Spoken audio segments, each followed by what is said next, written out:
वैसे तो कहते हैं भगवान ने किसी को गरीब नहीं बनाया है, उन्होंने हर किसी को इतना दिया है कि वो अपना जीवन गुजार सकें, और अगर किसी को जरूरत से कम भी दिया है तो भगवान उसके लिए कुछ न कुछ ऐसी व्यवस्था कर ही देते हैं, उनका जीवन चलता रहता है। हम अक्सर दूसरों की अमीरी देखकर अपनी अमीरी और गरीबी का अंदाजा लगाते हैं। यदि हमारे पास 10 रुपए हों और सामने वाले के पास 100, तो हम अपनी नजरों में गरीब हो जाते हैं और सामने वाला अमीर हो जाता है।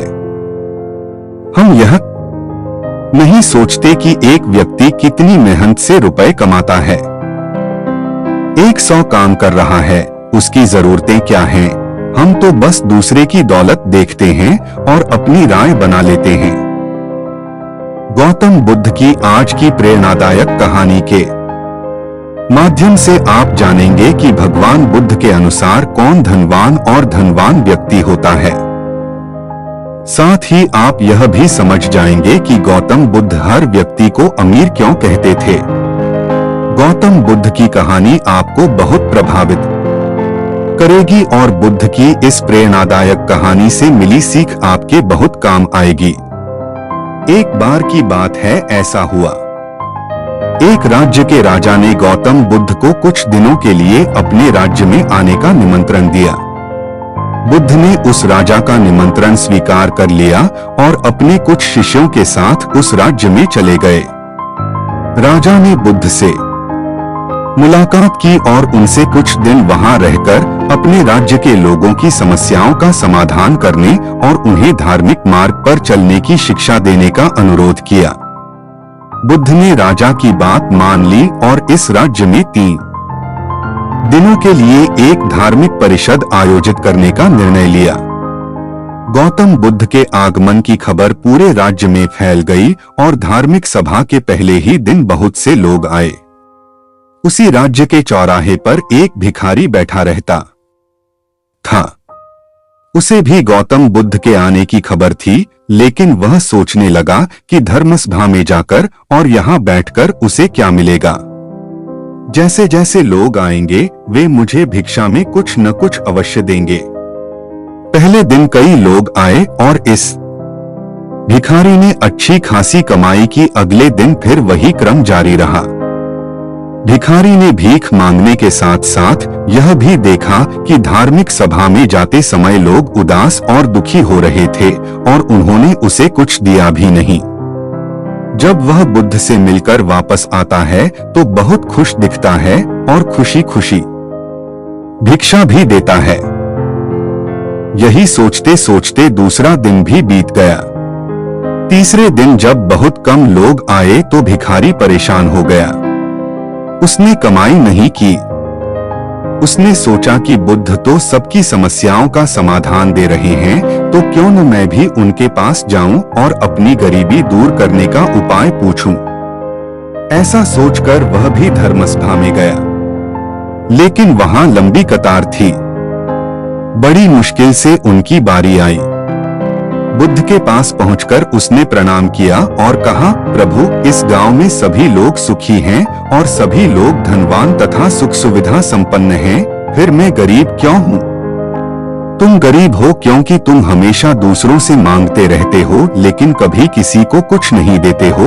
भगवान बुद्ध ने उस भिखारी को देखा। आपको लगता है कि लोग तुम्हें भीख में बहुत सारा धन देंगे, लेकिन आप किसी को डोट बदले में कुछ भी नहीं देना चाहेंगे। यह सुनकर भिखारी बड़े आश्चर्य से बोला, हे प्रभु, क्या मैं लोगों को कुछ दूंगा? मैं भीख मांगकर ही गुजारा करता हूँ। मेरे पास देने को आखिर है क्या? बुद्ध कुछ देर के लिए चुप हो गए और कुछ देर रुककर बोले, तुम बहुत मूर्ख हो। भगवान ने तुम्हें और हम सभी को किसी को देने या दूसरों के साथ बांटने के लिए बहुत कुछ दिया है।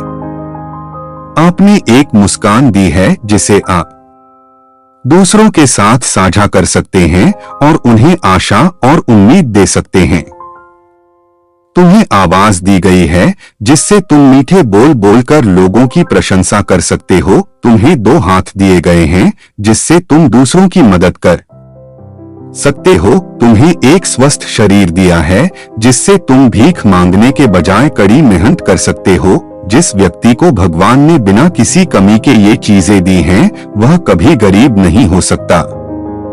आप सिर्फ अपनी सोच के कारण गरीब हैं। जैसे ही आप इस सोच से बाहर निकलेंगे, आप खुद को दूसरों की तरह अमीर समझने लगेंगे और आपकी जिंदगी भी बेहतर हो जाएगी। दूसरों की खुशी देखकर अपनी तुलना दूसरों से न करें। भगवान ने सभी को अमीर बनाया है, बस जरूरत है तो अपनी सोच सुधारने की। भगवान बुद्ध की बातें सुनकर मनुष्य को अपने जीवन का मूल्य समझ में आया और वह उनके द्वारा दी गई शिक्षाओं के अनुसार अपना जीवन जीने लगा। जब हम सभी अपनी तुलना दूसरों से करते हैं या दूसरों को खुश देखते हैं, तो हमें लगता है कि हमारी जिंदगी खराब है और बाकी सब मजे कर रहे हैं। हम अपने जीवन में कभी भी अच्छी चीजों पर ध्यान केंद्रित नहीं करते हैं। हम कभी यह नहीं सोचते कि भगवान ने हमें स्वस्थ शरीर दिया है, जो सबसे कीमती चीज है। आप कितने भी अमीर क्यों न हो, अगर आपका शरीर उपयोगी नहीं है तो वह पैसा भी किसी काम का नहीं है। और वहीं अगर आप गरीब हैं लेकिन आपका शरीर बिल्कुल स्वस्थ है, तो आप अपने आप में एक अमीर व्यक्ति हैं। कोरोना काल में हम सभी ने देखा है कि पैसे से ज्यादा जरूरी स्वस्थ शरीर है।